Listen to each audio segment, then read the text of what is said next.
बिस्मिल्लाहिर्रहमानिर्रहीम औज़ुबिल्लाहि मिनश्शैतानिर्रजीम।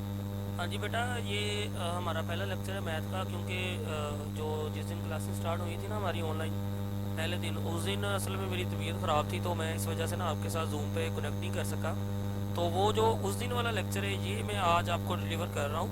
तो next Monday से इंशाल्लाह हमारी रेगुलर उधर जूम पे ही क्लासेस होंगी। तो वो जो हमारा लेक्चर रहता था तो वो आज मैं आपके साथ डिस्कस करने लगा हूँ। तो देखिए, हमारा इधर तक काम हो चुका था।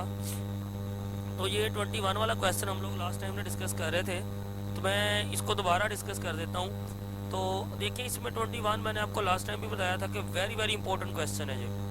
इसमें से आपका वो शॉर्ट क्वेश्चन देता है लाजमी। अब वो कहता क्या, देखें, कहता है जी convert each of the following question into. अब वो कह रहा है जी आपने इस क्वेश्चन को ना कन्वर्ट करना है स्लोप्ड इंटरसेप्ट फॉर्म में। पहले तो कहता है आपने इसको कन्वर्ट करना है स्लोप्ड इंटरसेप्ट फॉर्म में, फिर टू इंटरसेप्ट फॉर्म में, फिर नॉर्मल फॉर्म में। बेसिकली अगर तो ये लॉन्ग क्वेश्चन आए फिर वो ये तीनों चीज़ें पूछेगा, लेकिन अगर इसका शॉर्ट क्वेश्चन बनाया जाए तो देन वो सिर्फ एक ही चीज़ पूछ लेगा कि जी आपसे स्लोप्ड इंटरसेप्ट फॉर्म आप इसकी ना फाइंड कर दें। ठीक है, अब हमने क्या करना है, हमने ये चीज़ करनी है कि हमने इस एक इक्वेशन को पकड़ना है, ये ए वाली को, और इस इक्वेशन की ये तीनों फॉर्म्स बारी बारी बना देनी हमने। मतलब कि ए वाली इक्वेशन की स्लोप्ड इंटरसेप्ट फॉर्म भी बनानी है, टू इंटरसेप्ट फॉर्म भी बनानी है, और नॉर्मल फॉर्म भी बनानी है। ठीक है, तो चलिए इसको देखते हैं हम लोग। ये देखें जी, सबसे पहले आपको पता होना चाहिए कि स्लोप्ड इंटरसेप्ट फॉर्म होती क्या है। तो ये मैंने साइड पे लिखी हुई है कि y is equal to M X plus C. ये वाली जो होती है ना, इसको हम बोलते हैं स्लोप्ड इंटरसेप्ट फॉर्म। तो ये वाली चीज़ हमने बनानी है इस गिवन क्वेश्चन की। तो आपका स्टार्टिंग पॉइंट ये होगा कि इसमें आपको नज़र आ रहा है कि y एक तरफ है, बाकी सारा कुछ दूसरी तरफ है। तो सबसे पहला काम आपने क्या करना है, सबसे पहला काम आपने ये करना है कि y को एक तरफ रहने देना है, बाकी सारा कुछ उठा के दूसरी तरफ ले जाना है आपने। तो देखिए, ये क्वेश्चन थी तो -4y था, इधर आके +4y हो गया, तो बाकी सारा कुछ उठा के दूसरी तरफ चले गए। अच्छा, अब हमने जो कि y को करना है अकेला इसके मुताबिक, तो y इधर रहने देंगे, ये 4 इधर हो रहा है मल्टीप्लाई, तो 4 उधर जाके क्या हो जाएगा, डिवाइड। तो 4 देखें इधर भी डिवाइड हो गया, इधर भी डिवाइड हो गया, तो इसको कट करेंगे 2/4, तो 1/2 आ गया जी। अब ये हमारी क्या बन गई है, स्लोप्ड इंटरसेप्ट फॉर्म। इसमें आपका जो m होगा, देखें m क्या होता है, जो x के साथ हो, तो इसमें आपका m कितना होगा, 1/2। c आपका कितना होगा, 11/4। तो अब चलते हैं नेक्स्ट इसी क्वेश्चन की, ये वाली जो क्वेश्चन आपको गिवन है, इसी क्वेश्चन की हमने टू इंटरसेप्ट फॉर्म बनानी है। अच्छा, अब टू इंटरसेप्ट फॉर्म क्या होती है, पहले ये आपने पहचान रखनी। ये वाली इस किस्म को बोलते हैं हम लोग कि ये वाली हमारे पास होती है टू इंटरसेप्ट फॉर्म, कि x/a plus y/b is equal to 1। अच्छा, अब आपने क्या करना है, इसका स्टार्टिंग पॉइंट आपने माइंड में रखना है। इसका स्टार्टिंग पॉइंट सिंपल ये होगा कि आपने सबसे पहले जो भी इसमें कांस्टेंट टर्म होगी ना, आपने उस कांस्टेंट टर्म को उठा के दूसरी तरफ ले जाना है। देखिए इधर +11 था, तो आपने इसको उठा के दूसरी तरफ ले जाना है, वो उधर जाके क्या हो जाएगा, -11। ठीक हो गया जी। फिर चूंकि हमने इस क्वेश्चन की तरफ देखें कि राइट हैंड साइड पे क्या नज़र आ रहा है आपको, 1। इसका मतलब कि हमने राइट हैंड साइड पे 1 बनाना है। तो 1 बनाने का बड़ा आसान तरीका है कि जो भी राइट हैंड साइड पे आपकी चीज़ होगी, उसी चीज़ से दोनों तरफ आप उसको क्या कर दें, डिवाइड कर दें। तो देखिए -11 था, तो -11 से दोनों तरफ डिवाइड कर दिया। डिवाइड करने के बाद क्या हुआ, चूँकि ऊपर सिर्फ x ही होता है, नीचे a है, तो ये 2/-11 था, तो हमने इसको लिख दिया -11/2। तो ये माइनस माइनस था, इधर बेसिकली प्लस आना है, तो माइनस माइनस क्या हो जाना, इधर इक्वल की जगह प्लस आ जाएगा। तो ये 4/11 है, नीचे उठ जाके 11/4। तो आप कंपेयर कर लें कि टू इंटरसेप्ट फॉर्म आपकी ये वाली थी, तो ये हमारे पास बन गई कि जी x/a प्लस y/b। आपका a कितना आ जाएगा, -11/2, b आपका आ जाएगा 11/4। अब इन दोनों का स्टार्टिंग पॉइंट मैं आपको बार बार बता रहा हूँ कि स्लोप्ड इंटरसेप्ट फॉर्म का स्टार्टिंग पॉइंट सिंपल यही है कि आपने y को एक तरफ रखना है, बाकी सारा कुछ उठा के दूसरी तरफ ले जाना है। टू इंटरसेप्ट फॉर्म के लिए आपने ये रखना है याद अपने माइंड में कि कांस्टेंट को उठा के पहले दूसरी तरफ ले जाना है, फिर जो भी कांस्टेंट होगा उठा के दूसरी तरफ जाएगा, उसी चीज़ से दोनों तरफ आपने क्या कर देना है, डिवाइड। ऑटोमेटिकली आपके पास ये चीज़ बन जाएगी। हाँ जी, अब तीसरी इसकी फॉर्म है जी नॉर्मल फॉर्म। अच्छा, अब नॉर्मल फॉर्म का तरीका देखें। नॉर्मल फॉर्म में आपने सबसे पहले क्या करना है कि जो भी कांस्टेंट होगा उस कांस्टेंट को उठा के आपने दूसरी तरफ ले जाना है। जैसे देखिए +11 था, ताकि दूसरी तरफ लेके क्या हो गया -11। अच्छा फिर आपने क्या करना है, फिर आपने ये करना है कि जो x का कोफिशिएंट होगा उसका स्केयर ले लेना है, जो y के साथ कोफिशिएंट होगा उसका स्केयर ले लेना है, और ऊपर आपने ले लेनी इसकी अंडर रूट, ठीक है। और जो भी आंसर आया इस चीज़ का, जैसे देखिए इसको हमने सोल्व किया 20 अंडर रूट आया ना, तो जो भी आंसर आया आपने इसको दोनों तरफ क्या कर देना है, डिवाइड कर देना है, ठीक है। मतलब इस इक्वेशन की, ठीक है। देखें 2x ओवर इसको भी 20 अंडर रूट से डिवाइड कर दिया, 4y को इसको भी कर दिया, इस राइट हैंड साइड पे इसको भी कर दिया मल्टीप्लाई। अच्छा अब क्या किया उसने नेक्स्ट, ये वाली इक्वेशन में उसने नेक्स्ट ये किया कि माइनस से मल्टीप्लाई कर दिया इस पूरी इक्वेशन को। तो ये प्लस का था माइनस का हो गया, ये माइनस का था प्लस का हो गया, ये इधर भी माइनस का था ये भी प्लस का हो गया, ठीक है। अब ये वाली बेसिकली हमारे पास इक्वेशन है जो नॉर्मल फॉर्म की है कि x cos alpha plus y sine alpha is equal to p. अब इस इक्वेशन को देख के आपको नजर आ रहा है कि जो भी राइट हैंड साइड पे होगी वो आपका पी होगा, और इधर वाली जो भी चीज़ होगी एक्स के साथ वो आपका कोस अल्फा होगा, और वाई के साथ जो भी चीज़ होगी वो आपका साइन अल्फा होगा। ये एक स्टैंडर्ड इक्वेशन है नॉर्मल फॉर्म की। तो ये हमने देखे इस किस्म की ये बना ली है। इसमें राइट हैंड साइड पे क्या आ रहा है, 11 ओवर 20 अंडर रूट है, तो ये आपका पी हो जाएगा। एक्स के साथ जो भी चीज़ हो वो आपका कोस अल्फा होता है, वाई के साथ जो भी चीज़ हो वो आपका साइन अल्फा होता है। ये उसने अलग अलग करके लिख दिया। तो इस तरीके से हमने एक इक्वेशन की ये तीनों फॉर्म बना ली है, ठीक है। नेक्स्ट ये ना भी करें तो कोई मसला नहीं, इसकी वैल्यूज निकाल लेंगे, अब उधर तक कर दें तो ठीक है। अब उसी तरीके से ये दूसरी बी पार्ट आ गया। अब इस इक्वेशन के भी आपने तीनों फॉर्म में बनानी है इसकी भी। पहले आपने स्लोप्ड इंटरसेप्ट फॉर्म बनानी है, फिर आपने टू इंटरसेप्ट फॉर्म बनानी है, फिर आपने नॉर्मल फॉर्म बनानी है, ठीक है। तो स्लोप्ड इंटरसेप्ट फॉर्म के लिए उसी तरीके से कि वाई वाले को एक तरफ रहने देना है, बाकी सारा कुछ उठा के दूसरी तरफ ले जाना है। तो देखिए 7y इधर रहने दिया, ये बाकी 4x उधर जाके -4x हो गया।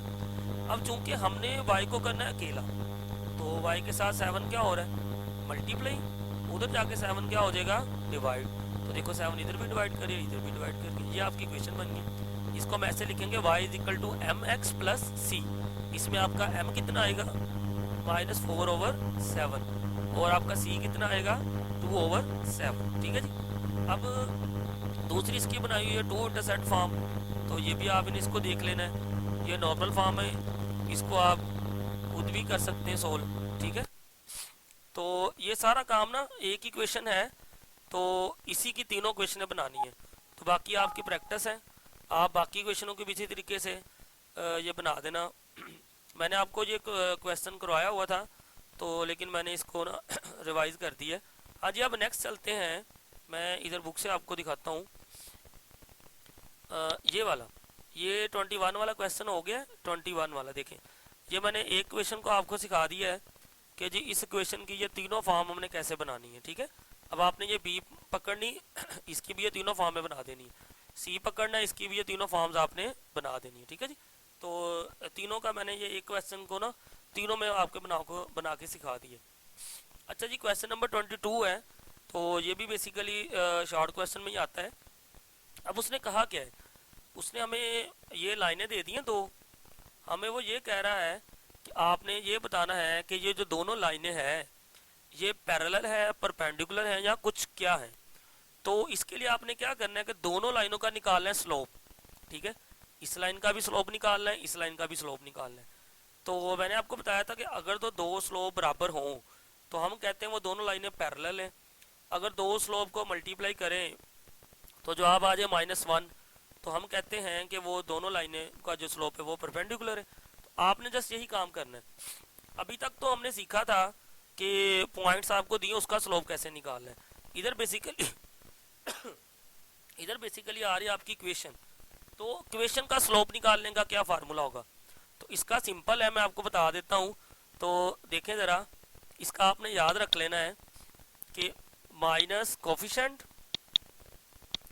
के माइनस, इसको याद रखने का तरीका होगा हमारे पास कि माइनस ऊपर आपने रखना है कि कोफिशेंट ऑफ एक्स, ठीक है, कि ऊपर आपने लेना है एक्स का कोफिशेंट डिवाइड बाय नीचे आपने कोफिशेंट लेना है किसका, कोफिशेंट ऑफ वाई। ये स्लोप का फार्मूला तब बनेगा कि जब आपने वो जो लाइन आपको दी हुई है वो इक्वेशन की फॉर्म में दी है। बाकी अगर पॉइंट्स दिए हो तो उसका पॉइंट्स का फार्मूला तो आपको पता ही है। वो हमारे पास क्या होता है, वो तो ये चीज़ होती है कि y2 minus y1 divide by x2 minus x1। ठीक है, ये फार्मूला हम तब यूज़ करते हैं कि जब हमारे पास पॉइंट्स दिए हो दो तो उसका स्लोप निकालें। लेकिन अगर आपको इक्वेशन दी गई है, इक्वेशन का स्लोप निकालने के लिए आपने ये चीज़ यूज़ करनी है कि माइनस लगा के इधर आपने लिखना है कोफिशिएंट ऑफ x और डिवाइड करना है कोफिशिएंट ऑफ y। ये होगा स्लोप निकालने का फार्मूला। तो देखें आप क्वेश्चन करते हैं तो ये देखें, ये उसने बताया हुआ है कि जी अगर दो लाइनों का स्लोप बराबर हो तो पैरेलल है, अगर दोनों को मल्टीप्लाई करें -1 आ जाए तो वो आपका क्या होगा, परपेंडिकुलर।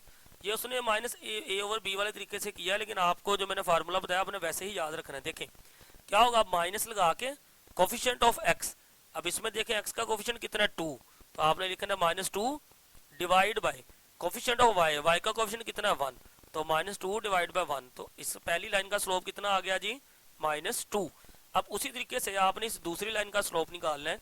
फार्मूला जो मैंने आपको बताया ना स्लोप निकालने का, आपने वो वाला याद रखना है। ठीक है जी, वो आपको ज़्यादा सूटेबल करेगा। अच्छा अब इसमें देखें, इसमें भी आपने ऐसे ही स्लोप निकालना है। क्यों, क्या करेंगे कि माइनस लगा के कोफिशिएंट ऑफ x, देखें इधर x का कोफिशिएंट कितना 4 ऊपर लिख देना, divide by coefficient of y, y का कोफिशिएंट कितना 2, तो -4 डिवाइड बाय 2, 2 से 2 कैंसिल, जो आप कितना आ गया -2। तो हमने देखा कि ये जो पहली लाइन है इसका स्लोप भी -2 आया है, ये जो दूसरी लाइन है इसका स्लोप भी -2 आया है, तो इसका मतलब दोनों के स्लोप बराबर है। तो अगर दोनों के स्लोप बराबर हो तो हम कहते हैं कि वो दोनों लाइनें क्या हैं, आपस में पैरेलल है। अब इसी तरीके से ये बी पार्ट है अब आप इन सबको ना बारी बारी चेक कर सकते हैं। तो देखें इसको भी चेक कर लें कि minus coefficient of x over coefficient of y, ये m1 गलती से इधर प्रिंट हो गया है, तो इसी तरीके से इसका स्लोप निकाल लें minus coefficient of x, x का कोफिशिएंट कितना है 3, y का कोफिशिएंट कितना है 2, तो -3/2। अब आप देखें इन दोनों स्लोप को जब आप मल्टीप्लाई करेंगे तो देखें 3 से 3 कट जाएगा, 2 से 2 कट जाएगा, बाकी आ जाएगा -1। तो हमने देखा कि दोनों स्लोप को अगर मल्टीप्लाई करें जवाब आ जाता है -1, तो हम कहेंगे ये दोनों लाइनें क्या है, परपेंडिकुलर है। तो इसी तरीके से आपने इसको भी चेक करना है, इसे नेक्स्ट वाले को भी चेक करना है।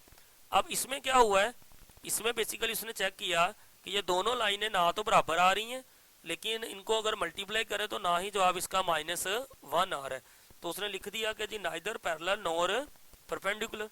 तो इसी तरीके से बस आपके लिए एक नई चीज़ आई है कि स्लोप निकालने का फार्मूला, कि अगर आपके पास ऐसे ये इक्वेशन दी है तो इस इक्वेशन का स्लोप कैसे निकालना है, वो मैंने आपको इधर फार्मूला बताया है, ये आप लिख लेना पेज पे कि जी minus coefficient of x divide by coefficient of y।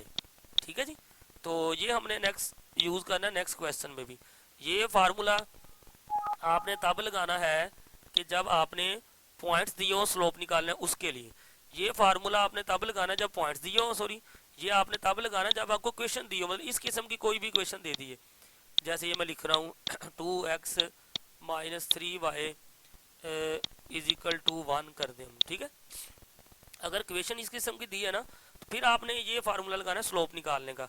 तो देखिए क्या है, माइनस है, माइनस डेफिनेशन का लगा लें आप लोग। फिर है जी मैंने ऊपर लिखा कोफिशिएंट ऑफ x, अब इसका कोफिशिएंट x का कितना है 2, तो 2 डिवाइड बाय नीचे क्या है कोफिशिएंट ऑफ y, तो y का कोफिशिएंट कितना है -3, तो माइनस माइनस प्लस हो गए, आपका आंसर आ जाएगा जी 2/3। ठीक है जी, तो ये आपने फार्मूला याद रखना है, जब आपको इस किस्म की क्वेश्चन दी हो उसका स्लोप आपने इस फार्मूले से निकालना है। ठीक है जी, मैं अब आपको दोबारा बता देता हूँ हमारा कितना काम हो चुका है। ये 21 क्वेश्चन हो गया है, फिर ये 22 क्वेश्चन हो गया।